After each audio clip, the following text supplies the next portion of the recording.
Hello everyone, welcome back to our channel. आज मैं आपके लिए लाई हूँ 10th क्लास हिस्ट्री के first chapter rise of nationalism in Europe के इंपॉर्टेंट 15 एमसीक्यूज, जो कि आपके लिए बहुत ही हेल्पफुल रहेंगे एग्जाम्स में। अगर आप ये कर लेते हैं तो ये आपके अच्छे मार्क्स स्कोर करने में आपकी बहुत ही मदद करेंगे।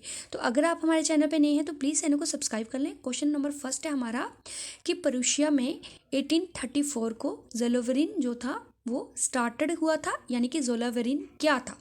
ज़ोलोवेरिन क्या था? एक ट्रेड यूनियन थी, यानी कि एक व्यापारिक संगठन था। ठीक है। अब एलए क्या था? एक मेजरिंग यूनिट था जर्मनी में, जिसको किसी चीज़ की मेजरमेंट के लिए यूज़ किया जाता था, यानी किसी चीज़ को नापने के लिए यूज़ किया जाता था। किस चीज़ को नापने के लिए यूज़ किया जाता था? क्लोथ की मेजरमेंट की जाती थी इससे। ठीक है, ये एक मेजरिंग यूनिट था। अब जंकर्स कौन थे? जंकर्स थे जिनके पास बहुत ही बड़े बड़े लैंड होते थे, यानी कि जो लैंड ऑनर्स होते थे, बड़े बड़े बिग लैंड ऑनर्स होते थे, जिनके पास बड़ी ज़्यादा ज़मीनें होती थी, उनको कहा जाता था जंकर्स। ठीक है। अब यूटोपियन विजन में संत एंजल और जो क्रिस्ट थे वो किस चीज़ को सिंबलाइज करते थे, यानी कि किस चीज़ को दर्शाते थे? ठीक है, वो दर्शाते थे फ्रेटर्निटी अमंग नेशंस के बीच में जो फ्रेटर्निटी होनी चाहिए। ठीक है। उसके बाद कौन सी ट्रीटी थी जिसने ग्रीस को एक इंडिपेंडेंट नेशन रिकॉग्नाइज्ड करवाया? ठीक है, कौन सी ट्रीटी के तहत ग्रीस को एक इंडिपेंडेंट नेशन रिकॉग्नाइज्ड किया गया? वो थी ट्रीटी ऑफ कॉन्स्टेंटिनोपल, जो कब हुई थी? 1832 में। ठीक है। रोमांटिसिज्म रेफर टू एक ये क्या था? रोमांटिसिज्म क्या था? एक पॉलिटिकल मूवमेंट थी। क्या थी? एक पॉलिटिकल मूवमेंट। ठीक है।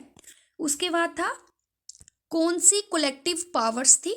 कौन सी ऐसी कलेक्टिव पावर्स थी जिन्होंने नेपोलियन को मिलकर डिफीट किया था, यानी कि नेपोलियन को कौन से पावर्स ने मिलकर डिफीट किया था, हराया था? उसमें कौन कौन सी पावर्स थी जिन्होंने ग्रुप बनाकर नेपोलियन को डिफीट किया था, यानी कि हराया था? वो थी ऑस्ट्रिया, प्रूशिया, रशिया और ब्रिटेन। ठीक है।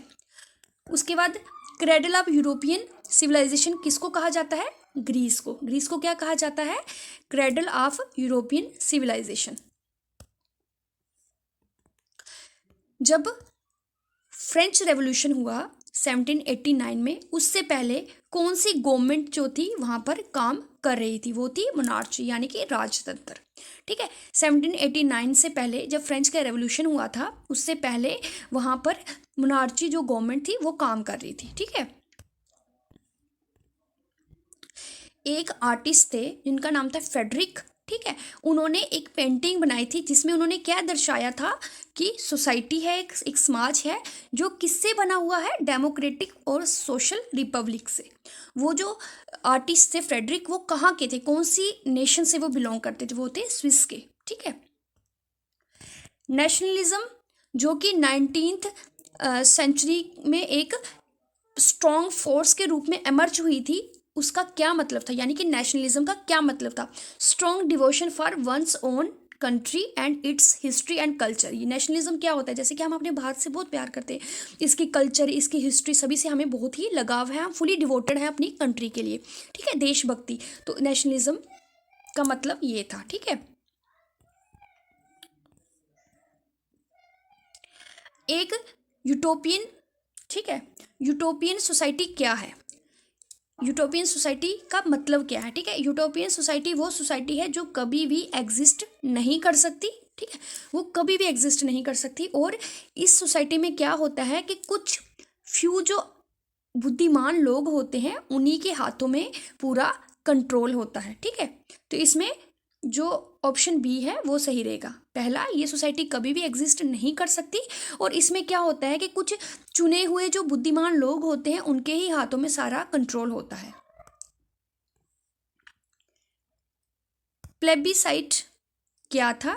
Plebiscite is a direct vote. ठीक है, ये एक वोट है, डायरेक्ट वोट है। ये किन लोगों के द्वारा दिया जाता है? जितने भी सिटीजन हैं उस रीजन के, यानी कि मान लो कि किसी मसले पे अगर सरकार हमसे राय मांगती है, तो हमें ये अधिकार हो कि हम उस चीज़ को जा तो हाँ करें, जा तो उसको रिजेक्ट करें। तो उसको बोलते हैं प्लेबिसाइट। ठीक है, plebiscite is a direct vote.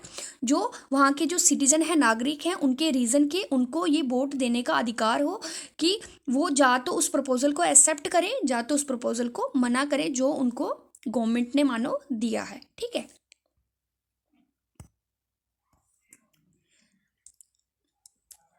अनसट रिनान जो थे वो बिलीव करते थे नेशन की एग्जिस्टेंट पे, इज़ अ नेसेसरी। क्यों? क्योंकि ये एंश्योर करती थी जितने भी वहाँ के जो रहने वाले नागरिक हैं उनकी लिबर्टी को। तो ये 15 क्वेश्चन है फर्स्ट लेसन के, अगर आप कर लेते हैं तो डेफिनेटली आपको ये हेल्पफुल रहेंगे अच्छे मार्क्स स्कोर करने में। Thank you.